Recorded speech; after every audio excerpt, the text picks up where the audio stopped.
Shills and Sellouts.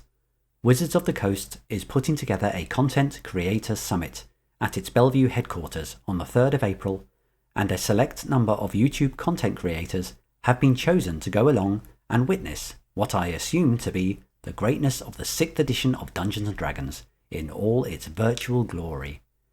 There's been quite a negative reception to this in some corners of the interweb, which I think is understandable.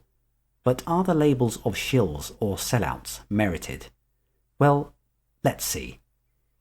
Hi, I'm BECMI Berserker and welcome back to my channel.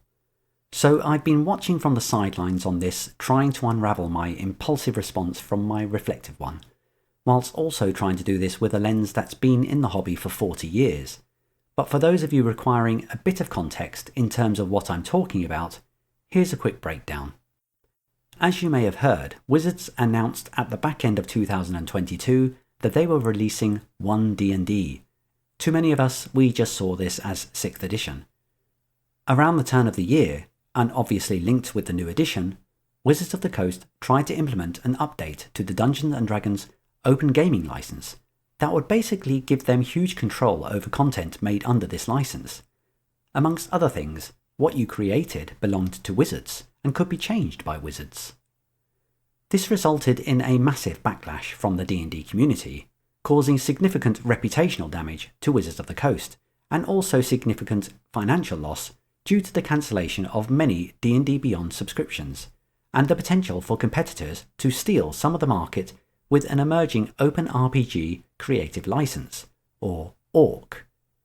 Since then, Wizards of the Coast has reversed its plans and revoked its OGL update, and has even gone as far as to make much of its content Creative Commons, probably to counter the potentially more generous ORC. The result of all of this was a virtual tour of damage limitation carried out by Kyle Brink, executive producer at Wizards of the Coast, which took the form of a series of interviews with popular D&D content creators on YouTube. Let's be clear here with the use of the term content creator. These are unlikely to be content creators in the sense of creators of products you can use to enrich your game, but more likely to be content creators in the form of opinion pieces, game advice, and general fluff. Much like the crap I churn out. Kyle did the rounds with a number of creators who, perhaps despite their best efforts, were in my opinion a little starstruck.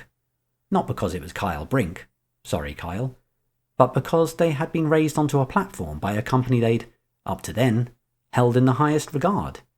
In effect, they'd been picked to be in the team, and that's a pretty powerful dopamine hit when you had thought these companies didn't even know your name.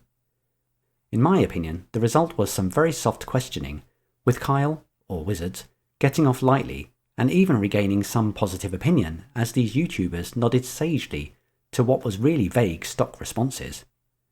What everyone knew at this point was that these YouTubers are influencers. Whether they badge themselves like this is neither here nor there. Most have what might be called huge followings when compared to other RPG channels, which Wizards of the Coast was able to access freely, so they did. And this has already resulted in an upturn of opinion. I mean, let's just look at the reach of those YouTubers that Kyle interviewed. It's currently March 2023. Kyle has interviewed Ginny D, who has 475,000 subscribers, Bob the World Builder, who has 140,000 subscribers, Nerd Immersion, who has 106,000 subscribers, 3 Black Halflings, who have 2,510 subscribers, and Mastering Dungeons, who has 1,080 subscribers. Curious choices at the end there, but perhaps Wizards were looking to demonstrate some kind of balance. Anyway, this results in a potential to reach over 700,000 subscribers right off the bat. However, what's interesting is the audience numbers, which were perhaps lower than what Wizards should expect from that subscriber count. As of today, Ginny has 142,000 views, or 30% of her subscriber count. Bob has 86,000 views, or 61% of his subscriber count. Nerd Immersion has 21,000 views, that's 20% of his subscriber count. 3 Black Halflings have 34,000 views, or an incredible 1,350% of their subscriber count, probably due to Kyle's inflammatory comments directed at a certain demographic of players, which has gained some notoriety online. What's interesting is the figure hasn't translated into subscribers. And finally, Mastering Dungeons has 9,000 views, or 840% of his subscriber count, obviously benefiting from the opportunity. The total views from these 5 channels currently comes to 292,000, less than 50% of the combined subscriber count, and the reception has not exactly redeemed Wizards. So, Wizards have upped their game. A couple of weeks ago, several YouTubers reported being invited to what is now known to be the Content Creator Summit on the 3rd of April, which will essentially showcase the latest developments of the new edition of Dungeons & Dragons, as well as a demonstration of the new virtual tabletop. The great and good of Wizards of the Coast are expected to be there, so these YouTubers will have the opportunity to rub shoulders with people they probably never hoped to meet, all the while being fed with both regular food and the party line. Now, a number of these YouTubers have come under criticism for accepting their invitation and making themselves vulnerable to influence and bias, earning them unenviable labours of shill or sellout. And I have to admit, when I first watched that video of Bob the World Builder reacting to his invite, I winced a little bit. We all knew, hell, even he knew what was going on, but the guy said he was going anyway. My initial reaction was that of disappointment, but there was a nagging part of me that wondered what I would do. I'm an older gamer, so perhaps not too enamoured with meeting the folks of Wizard of the Coast, but if this was 40 years ago and I had a chance to meet what essentially were the creators of my hobby, you could be sure I would take it. A chance to meet Gygax, Hurd, Mensa, Elmore and Easley? I would have bit your arm off for that. So thinking of it in this way, I'm not surprised Bob is hyped to go. He probably looks at Perkins et al. In the same way I viewed my RPG heroes. Why wouldn't he? But what I also know is that I would have made the same pledge to remain neutral and not be subject to influence, but my more experienced brain now suspects I would have failed miserably, and I worry for Bob and the others who, no doubt, have well-meaning objectives, but may be unprepared for what they are going to face. Hell, I'm much older today and I'd still be open to influence. Everyone is. It's whether you put yourself in that position in the first place.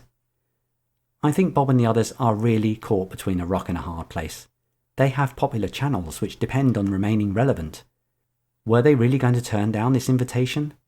No way. If they did, someone would take their place and they've lost their seat at the table. Are they going to refuse to do a video about the event when they come back home? Of course not. This is a gift in terms of driving viewers to their content, and they're going to take advantage of it. And I bet all those who call them shills and sellouts will watch it, because whether their assessment of these YouTubers is right or wrong, they're interested. I think all this really demonstrates the perils of even limited success.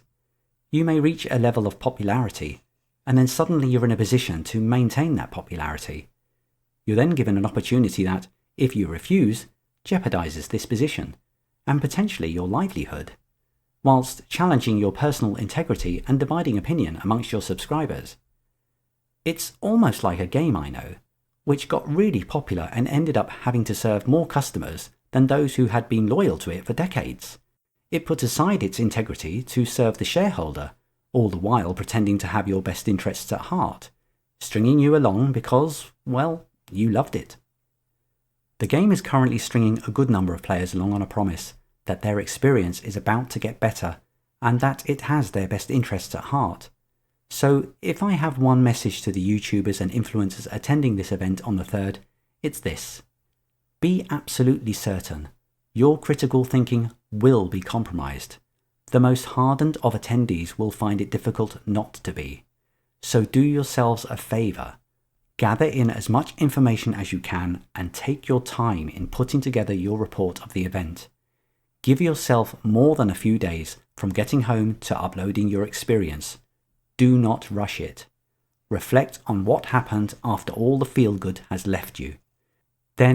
Maybe then, you will be in a much better place to be honest with yourself and with us. You've been given an opportunity, and we're depending on your objectivity. Don't let your fellow hobbyists down, but most importantly, don't let yourselves down. Thank you for listening to me get this off my chest. It's a divisive subject and hard to balance the tone whilst also trying to make a point.